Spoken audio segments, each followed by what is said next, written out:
भारत की लद्दाख क्षेत्र पर कब्जा करने की फिराक में घूम रहे चीन को लगता है जैसे सभी देशों पर उसका कब्जा है। पूरी दुनिया पर कब्जा करने की मंशा लिए चीन की गुस्ताखियां बढ़ती ही जा रही हैं। पाकिस्तान और नेपाल को तो वो अपने कब्जे में कर ही चुका है, साथ ही अब बाकी देशों पर भी अपनी धाक जमाने की कोशिशों में लग गया है।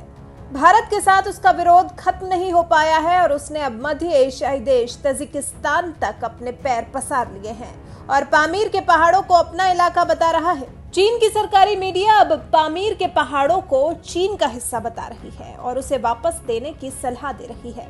अब चीन की इस हरकत के बाद बेहद गरीब मध्य एशियाई देश की चिंता बढ़ गई है।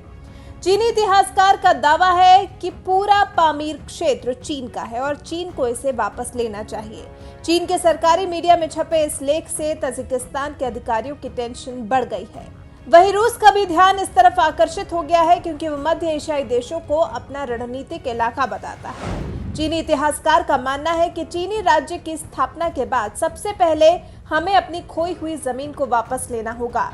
कुछ जमीनें हमें वापस मिल गई हैं और कुछ अभी भी पड़ोसी देशों के कब्जे में है, जिनमें से एक इलाका पामीर का है जो 128 साल से विश्व शक्तियों के दबाव की वजह से हमसे अलग है।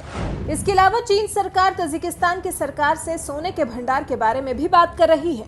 चीन का कहना है कि सिर्फ तजिकिस्तान में ही सोने के 145 भंडार हैं और तजिकिस्तान ने गलती यहाँ ये की है कि चीनी कंपनियों को ही इन खानों को विकसित करने और खनन का अधिकार दे दिया है। अब चीन तजिकिस्तान पर अपना कब्जा जमाने की हर मुमकिन कोशिश कर रहा है। अब जरूरत है तो तजिकिस्तान को विस्तारवादी चीन से सावधान हो जाने की।